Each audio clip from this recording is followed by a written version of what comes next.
warahmatullahi wabarakatuh. Kembali lagi kawan di Legenda Catur Dunia. Game kelima Magnus Carlsen semalam juga tidak kalah menariknya kawan, saat berjumpa dengan rival beratnya, rival favoritnya Hikaru Nakamura. Kalian pasti sudah tahu ya kalau keduanya ini bertemu kawan.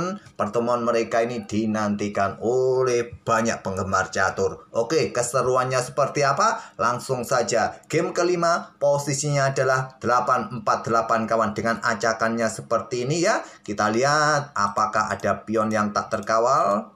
Ya, semua pion terkawal kecuali pion high ini ya. Pion lemah kawan, coba lihat. Dan Magnus pegang hitam. Hikaru Nakamura memainkan pion senternya, pion E4 untuk mendapatkan penguasaan center sesegera mungkin, buka juga jalan bagi gajah terangnya. Ditantang Magnus dengan pion D5 seperti pembukaan Scandinavian Defense. Magnus juga ingin mendapatkan center kawan dan juga buka diagonal terang gajahnya. Hikaru Nakamura menolak pertukaran seperti Scandinavian Defense kawan, terima saja. Ini opsi kuatnya buat putih menurut engine, lagi-lagi menurut engine bukan menurut adminnya. Bisa melanjutkan dengan pion F4, mungkin dengan pion G3 untuk buka jalur gajah-gajah. Oke, dengan pion E5 saja untuk mendapatkan ruang. Ditantang lagi Magnus dengan pion F6, diperkuat dengan pion D4 dan Magnus dengan pion G5. Tadi jual beli juga bagus. Magnus memilih untuk berikan tempat bagi gajah-gajah keluar ya, juga untuk mendapatkan ruang sisi kanan sisi raja. Nakamura menerima dengan pion F pukul pion, maksud pion E pukul pion F6, pion E ambil balik pion F6, gajah D3 lanjut Nakamura untuk mengincar pion. Ada tantangan gajah G6, Nakamura kembangkan kuda G3. Gajah D6 melanjutkan pengembangan gajah-gajah menarget kuda Disney. Nah, mengembangkan kuda J ke E2 lanjut Nakamura. Menteri siap bergerak dan bisa rokade. Menteri naik dipilih oleh Magnus Carlsen juga untuk persiapan kudanya berkembang dan segera rokade.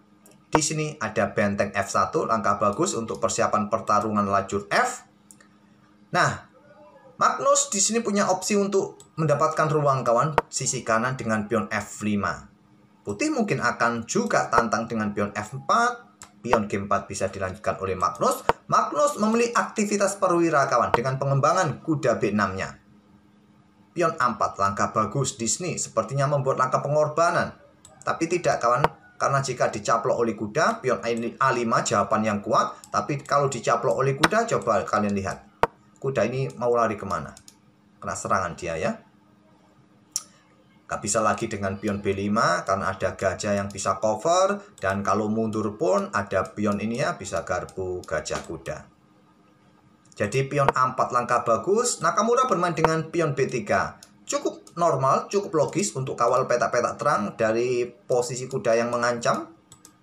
Tapi masalahnya ada gajah A3. Langsung menutup pergerakan raja kawan supaya nggak bisa rokade. Gajah C3 siap nanti menantang petak B2. Magnus dengan pion A5 ingin segera buka lajur bagi bentengnya lajur A. Pion F4, pion A4, F pukul pion G5, F kali pukul pion G5. Menteri naik ke petak D2, lanjut Hikaru Nakamura dan Magnus benteng E8 menekan lajur E kawan sebelum melakukan rokade. Nah, gajah pukul gajah G6, kuda ambil balik lanjut Magnus, kemudian gajah B4 menantang pertukaran. Kalau menantang pertukaran disarankan di petak B2, tapi menantang pertukaran di petak B4. Ya, kalau petak B2 ada opsi buat gajah untuk menolak ya. Kalau di sini sudah tidak bisa ditolak kawan.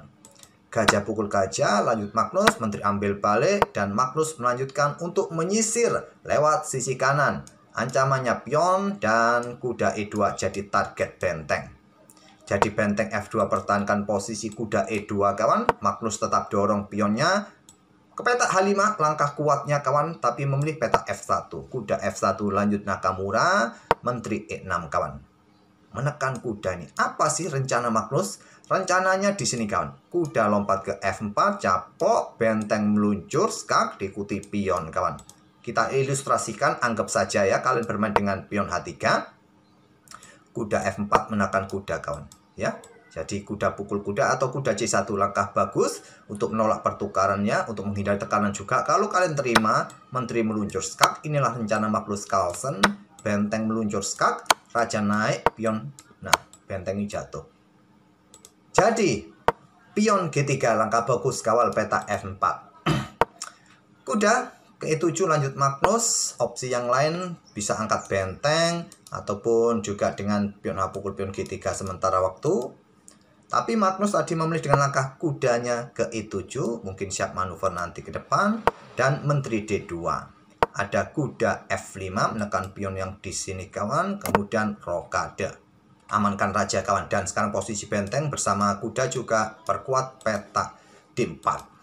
Magnus dengan pion A pukul pion B3, ambil balik menggunakan pion C, tetap mengawal pion A2 kawan. Di sini kuda D6, lanjut Magnus, siap garbuan ya.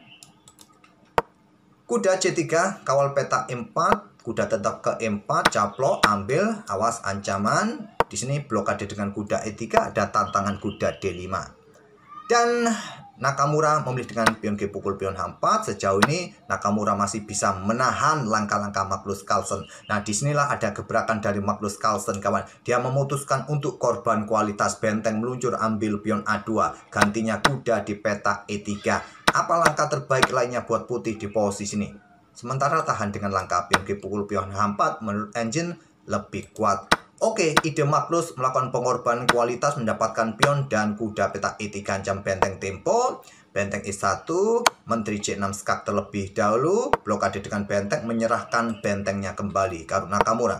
Dengan raja B1 yang kuat di sini. Kuda mungkin akan kembali, siap melakukan aksi. Nah, kalian tantang dengan menteri C2 kawan. Bisa menetralisir kekuatan kuda. Engine menilai dengan komposisi seperti ini, permainan tetap dalam posisi imbang level. Tapi kedepannya juga mengkhawatirkan ya, atau putih punya keunggulan sepasang benteng bisa dimanfaatkan oleh Karuna Nakamura. Tapi dengan langkah benteng C2 blokade mengembalikan kualitasnya kembali. Kuda caplok benteng, ambil balik menantang permainan endgame benteng versus benteng. Magnus Carlsen menolak, menteri D5, pion H pukul pion G5, menteri ambil balik skak, raja naik ke B2 dan pion E3 menghindari tekanan dari benteng menteri putih. Menteri D3 tetap mengincar pion dan menteri F6. Ya, kalau benteng ambil pion ini sekarang, menteri meluncur skak, benteng ini akan jatuh nanti ke depan. Jadi raja C2, benteng angkat naik ke E6 bersama menteri untuk mencari ruang-ruang terbuka nantinya kawan. Lajur C, lajur A bisa dimanfaatkan oleh benteng. Posisi Nakamura dalam posisi bertahan kawan, tertekan. Biasanya dalam posisi-posisi seperti ini wajahnya agak kesal ya, kecewa, tapi admin gak bisa nunjukin. Oh ya, admin ambil live streamingnya dari chess.com, itu aja kena copyright kawan, karena berisikan musik-musik background, kena copyright. Semalam kena copyright kawan. Oke, dengan benteng E2 dari Hikaru Nakamura, blokade laju pion, amankan peta atau baris keduanya, menteri F1 kawan. Diikuti benteng siap bergerak ke sini dan disusul menteri ke peta C1. Jadi pion D5, kontrol peta C6, ancam benteng. Benteng digeser ke lajur A kawan, siap menyusup ke baris kedua. Benteng caplok pion E3. Kalau mau caplok menggunakan menteri, kalaupun ada tusukan benteng bisa lari ke peta D3, amankan posisi benteng. Yang menjadi masalah di sini jika benteng tadi ambil pion E3, setelah benteng A2 skak, raja C3, menteri C1, raja B4, dan pion B6. Langkah bagus, berikan ruang pergerakan bagi raja dan dukungan menteri ancaman skak mat. Jadi menteri D4, menteri A3 skak, raja C3, menteri C1 skak, raja 4 ingin mendapatkan tambahan increment Magnus Carlsen. Setelah raja C3 baru raja B7, lanjut Magnus. Kemudian menteri C4, menteri C1 skak, raja D4, benteng ancam menteri, sekaligus juga kawal peta C6 karena ada potensi menteri ke sini tadi ya.